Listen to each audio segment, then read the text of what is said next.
ನೋಡಿ, Modi gas rate ಜಾಸ್ತಿ ಮಾಡಿದ್ರಲ್ವಾ, ಯಾರಾದ್ರೂ ಮಾತಾಡ್ತಾರ? ಅಂದ್ರೆ ಮೋದಿ ಒಂದು ಹೇಳಿದ್ರೆ ಅದೇ ಹೇಳಿದಲ್ಲ, ತಟ್ಟೆ ಬಡಿಲಿಕ್ಕೆ ಹೇಳಿದ್ರೆ ಇಡೀ ದೇಶದಲ್ಲಿ ತಟ್ಟೆ ಬಡಿದ್ರಲ್ಲ ಎಲ್ಲ ಹಂಗೆ.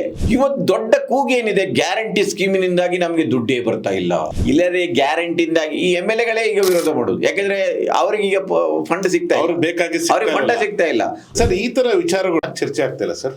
ನನ್ನ ಪ್ರಕಾರ ಶಾಸಕರ ನಿಧಿಗೆ ಯಾಕೆ ದುಡ್ಡು ಕೊಡ್ಬೇಕಂತ ಕೇಳ್ತಾರೆ. ರಾಹುಲ್ ಗಾಂಧಿ ಒಂದ್ ಕಡೆ ಓಟ್ ಚೋರ್ ಅಂದ್ಬಿಟ್ಟು ಒಂದು ಪ್ರೋಗ್ರಾಮ್ ಸ್ಟಾರ್ಟ್ ಮಾಡ್ತಾರೆ. ಹೌದು, ಅದ್ರ ಬಗ್ಗೆ ಕಾಂಗ್ರೆಸ್ ಅವರು ಮಾತಾಡ್ಲಿಲ್ಲ. ಹೌದು, ಮೋದಿ ಏನೋ ಒಂದು ಕರೆ ಕೊಡ್ತಾರೆ, ಅದ್ರ ಬಗ್ಗೆ ಇವ್ರು ಅದನ್ನ ಮಾತಾಡೋದಿಲ್ಲ.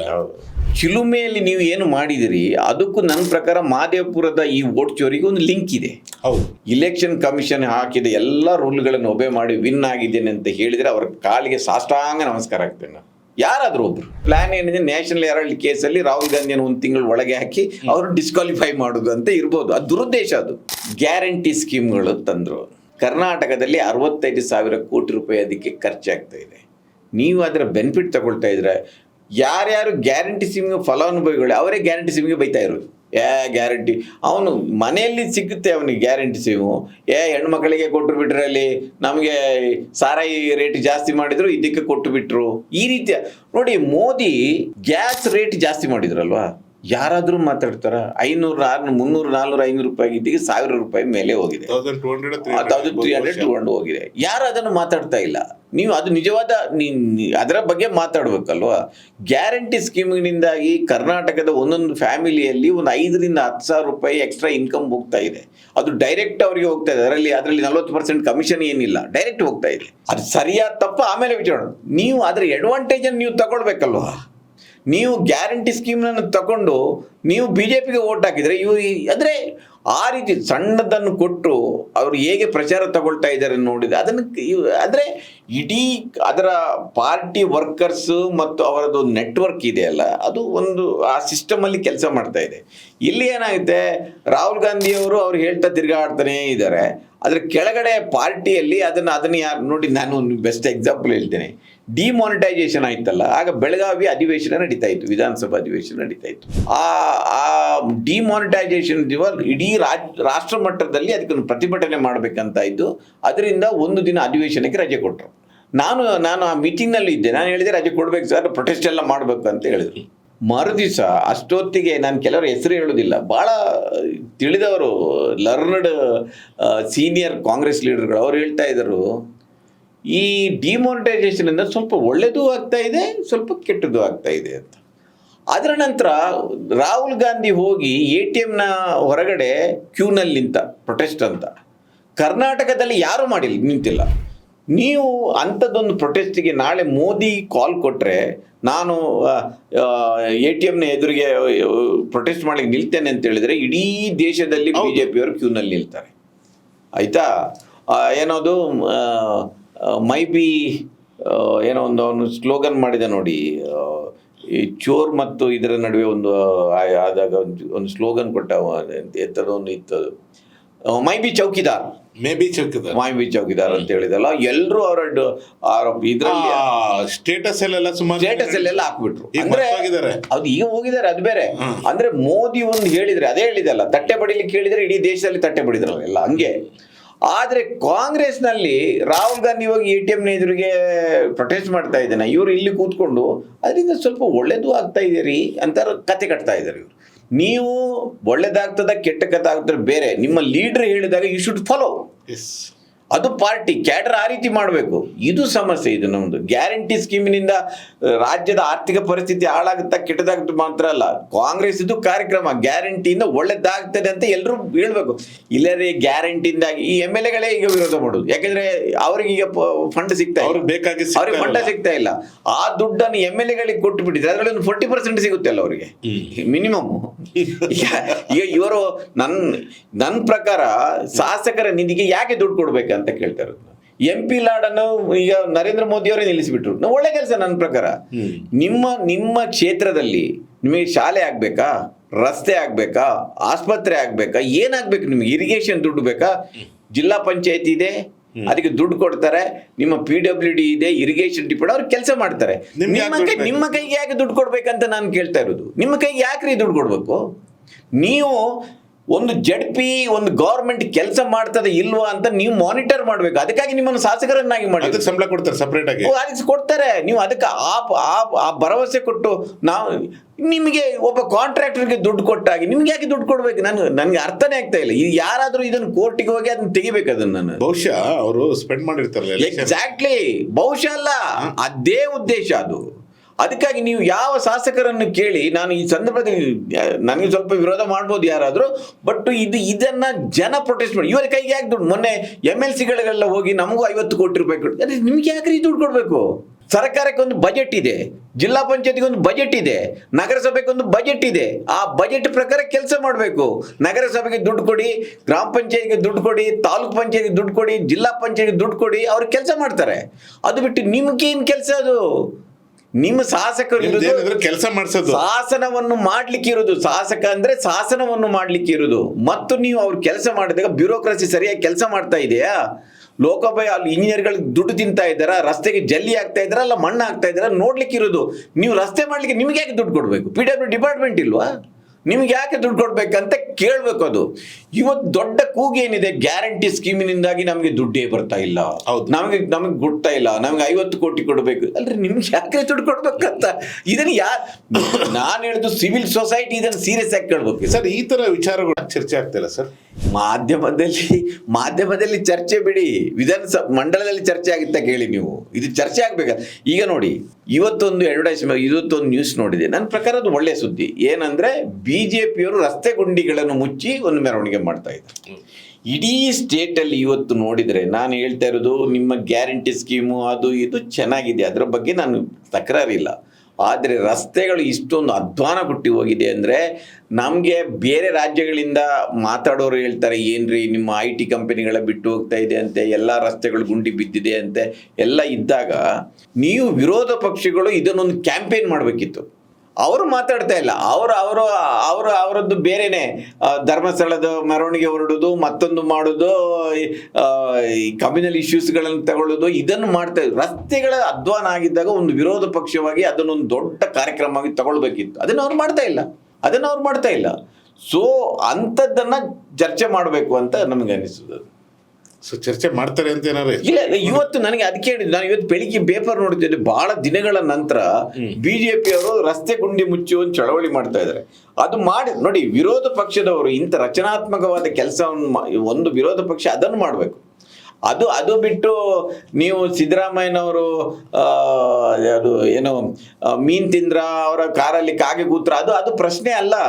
ನೀವು ಮುಖ್ಯಮಂತ್ರಿಗಳು, ಸರ್ಕಾರ ಅವ್ರು ಮಾಡಬೇಕಾದ ಕೆಲಸವನ್ನು ಮಾಡ್ತಾರ ಇಲ್ವೋ ಏನಂತ ಚರ್ಚೆ ಮಾಡಬೇಕು. ಅವ್ರು ಮೊನ್ನೆ ಹೇಳಿದ್ರಲ್ಲ, ಬಾನು ಮುಸ್ತಾಕ್ ಅವರು ದಸರಾವನ್ನು ಉದ್ಘಾಟನೆ ಮಾಡಬೇಕೇನೋದು ಚರ್ಚೆ ಅಲ್ಲ ಇವತ್ತು. ಅದಕ್ಕೆ ರಾಜಕೀಯ ಮಾಡಲಿಕ್ಕೆ ಬೇರೆ ಮೈದಾನ ಇದೆ. ನೀವು ಚರ್ಚೆ ಮಾಡಬೇಕಾಗಿರೋ ರಾಜ್ಯದಲ್ಲಿ ರಸ್ತೆ ಗುಂಡಿಗಳು ಬಿದ್ದಿದೆ, ಅದು ಸರಿಯಾಗಿದೆ ಇಲ್ವಾ, ಈ ಸರ್ಕಾರ ಕೆಲಸ ಮಾಡ್ತದೆ ಇಲ್ವಾ ಎನ್ನುವುದು. ಬಾನು ಮುಸ್ತಾಕ್ ಮಾಡಲಿ, ಮತ್ತೊಬ್ಬರು ಮಾಡಲಿ, ಸಂವಿಧಾನದ ಪ್ರಕಾರ ಯಾರಿಗೆ ಅವಕಾಶ ಇದೆ ಅವ್ರು ಮಾಡ್ತಾರೆ. ಅದು ನಿಮ್ಗೆ ಚರ್ಚೆ ಅದಲ್ಲ, ಅದು ಇವರು ಚರ್ಚೆ ಅದನ್ನು ಮಾಡ್ತಾ ಇದ್ದಾರೆ. ಸೊ ಒಂದು ನೋಡಿ, ವಿರೋಧ ಪಕ್ಷಗಳು ಸರಿಯಾಗಿ ಕೆಲಸ ಮಾಡಿದಾಗ ಆಗ ಸರ್ಕಾರ ಸರಿಯಾಗಿ ಕೆಲಸ ಮಾಡುತ್ತೆ. ಇದು ಇಂಥದ್ದು ಮಾಡಿದರೆ ಸರ್ಕಾರದ ವೈಫಲ್ಯಗಳನ್ನು ಕೂಡ ಅದೇ ಹಾಗೆ ನೋಡಿ, ನಿಮ್ಮ ವಿಧಾನಸಭಾ ಅಧಿವೇಶನ ನಡೀತು ಮೊನ್ನೆಲ್ಲ, ಎಲ್ಲಾದರೂ ಒಂದು ರಸ್ತೆ ಗುಂಡಿಗಳ ಬಗ್ಗೆ, ರಾಜ್ಯದ ಈ ರೀತಿಯ ವೈಫಲ್ಯಗಳ ಬಗ್ಗೆ ಯಾರಾದರೂ ಮಾತಾಡಿದ್ದಾರೆ? ಯಾರು ಮಾತಾಡಿಲ್ಲ ಸರ್. ಈ ಸಲ ವಿಧಾನಸಭೆ ನೀವು ಹೇಳೋದಕ್ಕೆ ನೀವು ಆ ವಿಷಯ ಎತ್ತಿದ್ದಕ್ಕೆ ನಾನು ಕೇಳ್ತಾ ಇದ್ದೀನಿ. ಈ ಸಲ ವಿಧಾನಸಭೆಯಲ್ಲಿ ಏನ್ ನಡಿಬೇಕಿತ್ತು, ಏನ್ ನಡೀತು ಸರ್? ಅಲ್ಲ, ಅದೇ ಹೇಳ್ತಾ ಇರಲ್ಲ. ಈ ನೋಡಿ, ರಾಹುಲ್ ಗಾಂಧಿ ಒಂದ್ ಕಡೆ ವೋಟ್ ಚೋರ್ ಅಂದ್ಬಿಟ್ಟು ಒಂದು ಪ್ರೋಗ್ರಾಮ್ ಸ್ಟಾರ್ಟ್ ಮಾಡ್ತಾರೆ. ಹೌದು, ಅದ್ರ ಬಗ್ಗೆ ಕಾಂಗ್ರೆಸ್ ಅವರು ಮಾತಾಡ್ಲಿಲ್ಲ. ಹೌದು, ಮೋದಿ ಏನೋ ಒಂದು ಕರೆ ಕೊಡ್ತಾರೆ, ಅದ್ರ ಬಗ್ಗೆ ಇವ್ರು ಅದನ್ನ ಮಾತಾಡೋದಿಲ್ಲ. ಅಟ್ಲೀಸ್ಟ್ ವೋಟ್ ಚೋರ್ ಬಗ್ಗೆನಾದ್ರೂ ಕೂಡ BJP ಅವರು ಒಂದು ಉಸಿರಿಲ್ಲ, ಇಬ್ಬರದು ಉಸಿರಿಲ್ಲ. ನೋಡಿ, ವೋಟ್ ಚೋರಿ ಏನಾಗಿದೆ ಅಂದರೆ, ನಾನು ಅದು ಇನ್ನೊಂದು ಡಿಬೇಟ್ ನನಗೆ. ಅದನ್ನು ನನ್ನ ಪ್ರಕಾರ ನೀವು ಚುನಾವಣೆ ಸುಧಾರಣೆ ಮೊದಲಾಗಬೇಕು, ಆಯಿತಾ? ಅಫ್ಕೋರ್ಸು ಮಹದೇವಪುರದಲ್ಲಿ ಆಗಿದೆ, ಆಳಂದಲ್ಲಿ ಆಗಿದೆ. ನನ್ನ ಪ್ರಕಾರ ಕೆಲವು ಕಾಂಗ್ರೆಸ್, ಈಗ ನೋಡಿ 2018ರಲ್ಲಿ ರಾಜರಾಜೇಶ್ವರಿ ನಗರದ ಕಾಂಗ್ರೆಸ್ ಕ್ಯಾಂಡಿಡೇಟ್ ಯಾರು? ಸನ್ಮಾನ್ಯ ಮುನಿರತ್ನ ಅವರು. ಹೌದು, ಆಯಿತಾ? ಅವರ ಆಫೀಸಿಗೆ ರೈಡ್ ಮಾಡಿದಾಗ 12,000 ಎಪಿಕ್ ಕಾರ್ಡ್ಗಳು ಸಿಕ್ಕಿಬಿಟ್ಟಿತ್ತು ಯಶವಂತಪುರದಲ್ಲಿ. ಆಯ್ತಾ? ಯಾವ ಪಕ್ಷದಲ್ಲಿ ಇದ್ರು ಅವರು? ಕಾಂಗ್ರೆಸ್ ಪಕ್ಷದಲ್ಲೇ ಇದ್ರು. ಈಗ ಮಾಲೂರದ್ದು ನಂಜೇಗೌಡರದ್ದು ಬಂದು ಅಂದರೆ ನೀವು ಇಲೆಕ್ಷನ್ ಬಂದಾಗ do or die, election win ಆಗಬೇಕು ನಮಗೆ, ಎಲ್ಲವನ್ನು ಮಾಡ್ತಾರೆ. ಬಿ ಜೆ ಪಿಯವರು ಭಾಳ ವ್ಯವಸ್ಥಿತವಾಗಿ ಮಾಡ್ತಾರೆ. ಇವತ್ತಿಗೂ ನನಗೆ ಎಲೆಕ್ಟ್ರಾನಿಕ್ ವೋಟಿಂಗ್ ಮಿಷಿನ್ ಬಗ್ಗೆ ನನಗೆ ಡೌಟ್ ಇದೆ. ನಾನು ಹೇಳ್ತೇನೆ, ಈಗ ನನಗೂ ಡೌಟ್ ಇದೆ. ಅದನ್ನು ತಾರ್ಕಿಕ ಅಂತ್ಯಕ್ಕೆ ಯಾರು ಕೊಂಡೋಗ್ಲಿಲ್ಲ. ಈಗ ವೋಟ್ ಚೋರಿ ಇದ್ದಾಗ್ತಾ ಇದೆಯಲ್ಲ. ವೋಟ್ ಚೋರಿಗಿಂತ ಮುಂಚೆ ಒಂದು ಜ್ಞಾಪಿಸ್ಬಿಡ್ತೀನಿ. 2022 ಎಂಡಲ್ಲಿ ಬಿಜೆಪಿ ಗೌರ್ಮೆಂಟ್ ಅಲ್ಲಿ ನಾವೊಂದು ಇನ್ವೆಸ್ಟಿಗೇಷನ್ ಸ್ಟೋರಿ ಮಾಡಿದ್ವಿ ಚಿಲುಮೆದು. ಹೌದು. ಅದ್ರ ಬಗ್ಗೆ ಘಟಾನುಘಟಿ ನಾಯಕರುಗಳು ಇನ್ಕ್ಲೂಡಿಂಗ್ ಇವಾಗಿನ CM ಕೂಡ ಮತ್ತೆ DK ಶಿವಕುಮಾರ್ ಅವರು ಕೂಡ ಮತ್ತೆ ರಾಷ್ಟ್ರೀಯ ನಾಯಕರುಗಳಿದಾರಲ್ಲ, ಎಲ್ಲ ಬಂದು ಪ್ರೆಸ್ ಮೀಟ್ ಮಾಡಿದ್ರು, ಎಲ್ಲ ಮಾಡಿದ್ರು. ನಾವು ಪೇಪರ್ ನಮ್ದು ಪಬ್ಲಿಷ್ ಎಲ್ಲ ನಮ್ಮಲ್ಲಿ ನ್ಯೂಸ್ ಮಿನಿಟ್ ಅಲ್ಲಿ ಮಾಡಿದ್ರು. ಓಕೆ, ಅದಾದ್ಮೇಲೆ ಅವ್ರು ಹೇಳಿದ ಅವಾಗ ನಿಮ್ಗೆ ಜ್ಞಾಪಕ ಇರುತ್ತೆ, ಯಾಕೆ ನೀವು ಇದ್ರಿ ಆ ಟೈಮ್ನಲ್ಲೂ. ಹೌದು. ಸೊ ಅವಾಗ ಹೇಳಿದ್ರು ನಾವು ಒಂದು ಸಲ ಅಧಿಕಾರಕ್ಕೆ ಬಂದಾದ್ಮೇಲೆ ಇದೆಲ್ಲ ಹಾಗೆ ಮಾಡ್ತೀವಿ ಹೀಗೆ ಮಾಡ್ತೀವಿ ಅಂದ್ಬಿಟ್ಟು. Till and today they are not taken any action. ಅದರಲ್ಲಿ ಪ್ರಧಾನ ಅಂದರೆ ಅವ್ರು ಇದ್ದಾರೆ ಇಲ್ಲೋ ಗೊತ್ತಿಲ್ಲ, ಅದಕ್ಕೆ ಜವಾಬ್ದಾರಿಯಾದ ಮನುಷ್ಯನನ್ನೇ ಕಾರ್ಪೊರೇಷನ್ಗೆ ಕಮಿಷನರ್ ಮಾಡಿದ್ರು, ತುಷಾರ್ ಗಿರಿನಾಥ್. ಅದೇ ಹೇಳೋದು. ಸೊ ಅದರಲ್ಲಿ ಅದು ಏನೂ ಆಗಲಿಲ್ಲ. ನಾನು ಅದನ್ನೇ ಹೇಳ್ತಾ ಇರೋದು. ಇದು ಎಲ್ಲ ಪಕ್ಷಗಳು ಇದನ್ನು ನೋಡಿ, ಚಿಲುಮೆಯಲ್ಲಿ ನೀವು ಏನು ಮಾಡಿದಿರಿ ಅದಕ್ಕೂ ನನ್ನ ಪ್ರಕಾರ ಮಾದೇವಪುರದ ಈ ವೋಟ್ ಚೋರಿಗೆ ಒಂದು ಲಿಂಕ್ ಇದೆ. ಹೌದು, ಆಯಿತಾ? ಅವರು ಮೊದಲು ಏನು ಮಾಡ್ತಾರೆ, ನೀವು ವೋಟರ್ ಪ್ರೊಫೈಲ್ಗಳನ್ನು ಮಾಡ್ತಾರೆ. ಈಗ ಈ ಏರಿಯಾದಲ್ಲಿ ಯಾವ್ಯಾವ ಬಗೆಯ ವೋಟರ್ಸ್ ಇದ್ದಾರೆ, ಅವರ ರಾಜಕೀಯ ಪಕ್ಷದ ಒಲವುಗಳೇನು, ನಿಲುವುಗಳೇನು, ನಮ್ಮ ಪರವಾಗಿರ್ತಾರ, ನಮ್ಮ ಪರವಾಗಿಲ್ವೋ, ಆ ಮನೆಯಲ್ಲಿ ಎಷ್ಟು ಮಂದಿ ಇದ್ದಾರೆ, ಆ ಮನೆಯಲ್ಲಿ ಇಲ್ಲೇ ಇದ್ದಾರಾ ಅಲ್ಲ ಬೇರೆ ರಾಜ್ಯಗಳಲ್ಲಿ ಬೇರೆ ಜಿಲ್ಲೆಗಳಲ್ಲಿ ಇದ್ದಾರೆ, ಇದು ಒಂದು ಪ್ರೊಫೈಲ್ ಸಿಗುತ್ತ ಮೇಲೆ ಅದರ ನಂತರ ಆ ವೋಟನ್ನು ಹೇಗೆ ಕದಿಯುವುದು ಅಂತ ಒಂದು ಪ್ಲ್ಯಾನ್ ಮಾಡ್ತಾರೆ. ಆಯಿತಾ? ಸುಮ್ಮನೆ ಮಾಡೋದಿಲ್ಲ, ಅದನ್ನು ವೋಟರ್ ಪ್ರೊಫೈಲ್ ಕೈಗೆ ಸಿಗುತ್ತೆ. ಇದನ್ನು ಕಮಿಷನ್ ಮಾಡಬೇಕು, ಅಂದರೆ ಇಲೆಕ್ಷನ್ ಕಮಿಷನ್ ಮಾಡಬೇಕು. ಇವರು ಅದನ್ನು ಚಿಲುಮೆ ಅಂತ ಒಂದು ಫ್ರಾಡ್ ಕಂಪನಿಗೆ ಅದನ್ನು ಔಟ್ಸೋರ್ಸ್ ಮಾಡ್ತಾರೆ ಮತದಾರರ ಜಾಗೃತಿ ಮಾಡಲಿಕ್ಕೆ. ಇದರ ಹಿಂದೆ ನೋಡಿ, ಅದರ ತನಿಖೆ ಮಾಡಿದಾಗ ನಿಮ್ಮ ಮಲ್ಲೇಶ್ವರಂ ಶಾಸಕರದ್ದು ಹೆಸರು ಎಲ್ಲ ಬಂದಿತ್ತು. ಅದರಲ್ಲಿ ಹೊಂಬಾಳೆ ಫಿಲ್ಮ್ಸ್ ಆ ಕಂಪನಿದ್ದೆಲ್ಲ ಹೆಸರು ಬಂದಿತ್ತು. ಏನಾದರೂ ಆಯಿತಾ? ಏನೂ ಆಗಲಿಲ್ಲ. ಪಾಪ ನನಗೆ ಇದರಲ್ಲಿ ನೋಡಿದಾಗ ಅನಿಸೋದೇನೆಂದರೆ, ಆ ರಾಹುಲ್ ಗಾಂಧಿ ಹಗಲು ರಾತ್ರಿ ಇದನ್ನೆಲ್ಲ ಮಾಡಿ ಪ್ರೆಸ್ ಕಾನ್ಫರೆನ್ಸ್ ಮಾಡಿ ವೋಟ್ ಚೋರಿ ಆಗಿದೆ ಅಂತ ಹೇಳ್ತಾರೆ.